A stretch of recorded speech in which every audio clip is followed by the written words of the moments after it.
Hi hello welcome back to my channel. ఎలా ఉన్నారు friends, బాగున్నారా? ఈరోజు మన వీడియోలో ఇడ్లీ మిగిలిన ప్రతిసారి ఏం చేయాలి అని అనుకున్నప్పుడు ఇలా ఒకసారి ట్రై చేసి చూడండి ఫ్రెండ్స్, మీ అందరికీ నచ్చుతుంది. మరి ఇదైతే చాలా సాఫ్ట్గా భలే ఉంటుందండి. ఇంతకీ ఏంటి అని అనుకుంటున్నారు కదా, ఇదైతే బటర్ టోస్టెడ్ ఇడ్లీ పొడి అండి. చాలా చాలా బాగుంటుంది. వీడియోలోకి వెళ్ళబోయే ముందు మన ఛానల్ ఎవరైనా ఫస్ట్ టైం చూస్తుంటే సబ్స్క్రైబ్ చేయండి, బెల్ ఐకాన్ని క్లిక్ చేయండి, అలానే ఒక లైక్ అండి ఫ్రెండ్స్. స్టవ్ పైన ప్యాన్ పెట్టుకొని ప్యాన్ వేడైన తర్వాత బటర్ వేసుకోవాలండి. నేనైతే ఒక 3 టేబుల్ స్పూన్ల వరకు బటర్ అన్నది వేసాను. ఇది హోమ్ మేడ్ బటర్ అండి. బటర్ కరిగిన తర్వాత నేను ఒక 6 ఇడ్లీల వరకు బటర్లో వేస్తున్నాను. స్టవ్ ఫ్లేమ్ మీడియంలో పెట్టుకొని ఈ బటర్ అన్నది రెండు వైపులా ఇడ్లీకి అప్లై అయ్యేలాగా మీడియం ఫ్లేమ్లో టోస్ట్ చేసుకోవాలండి. చూసారు కదా, రెండు వైపులా బటర్ అన్నది ఎంత బాగా అప్లై అయ్యిందో.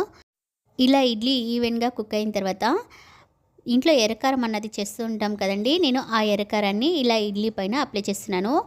ఎర్రకారం వీడియో ఆల్రెడీ నేను పోస్ట్ చేశానండి. కావాలంటే మీరు వీడియో లింక్ అన్నది కింద ఇస్తాను, ఓపెన్ చేసి చూడండి ఫ్రెండ్స్. ఇడ్లీకి ఇలా రెండు వైపులా మనము ఎర్రకారం అన్నది అప్లై చేయాలండి.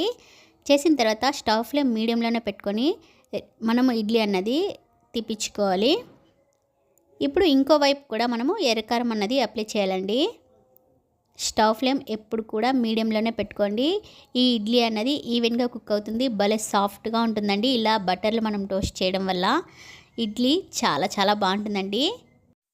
ఇలా బటర్లో ఇడ్లీ వేగుతుంటే చాలా బాగుంటుందండి. దీనికి కొంచెం కరివేపాకు అన్నది యాడ్ చేసుకోవాలి. కరివేపాకును వేసిన తర్వాత నేను ఆల్రెడీ కరివేపాకు పొడి అన్నది చేశానండి. ఆ వీడియో కూడా పోస్ట్ చేశాను. కావాలంటే ఆ వీడియో లింక్ కూడా మీరు ఓపెన్ చేసి చూడొచ్చు. మీరు కరివేపాకు పొడి అయినా వేసుకోవచ్చు, లేదంటే ఇడ్లీ పొడి అంటారు కదా, అది కూడా వేసుకోవచ్చు అండి. నేనైతే కరివేపాకు పొడిని వేస్తున్నాను.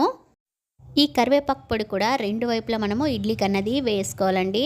అప్పుడే ఇడ్లీ ఈవెన్గా కుక్ అవుతుంది, పొడి అన్నది బాగా అంటుకుంటుంది. బటర్లో వేగడం వల్ల ఇడ్లీ భలే సాఫ్ట్గా ఉంటుందండి. ఎప్పుడు ఇడ్లీ మిగిలినా ఇలానే చేస్తుంటారండి. టేస్ట్ ఒక్కసారి కనుక మీరు టేస్ట్ చేశారంటే అసలు వదలరు, అంత బాగుంటుందండి. కరివేపాకు పొడి వేయడం వల్ల ఈ కలర్ ఉందండి. అదే కనుక మనం కారపొడి కానీ ఇడ్లీ పొడి కానీ వేస్తే కలర్ వేరేగా ఉంటుంది. బటర్లో వేగడం వల్ల ఇడ్లీ భలే సాఫ్ట్గా మంచి రుచిగా ఉంటుందండి. ఇలా కరివేపాకు పొడిని వేసిన తర్వాత ఒక 2 నిమిషాల పాటు మనం మీడియం ఫ్లేమ్లో వేయించుకుంటే మన ఇడ్లీ అన్నది రెడీ అయిపోయినట్లేనండి. ఇంతేనండి, మన బటర్ ఇడ్లీ టోస్టెడ్ పొడి ఇడ్లీ రెడీ అయిపోయినట్లేనండి. చూసారా ఇడ్లీ ఎంత సాఫ్ట్గా ఉందో, నోట్లో పెట్టుకోగానే వెన్నెలాగా కరిగిపోతుందండి.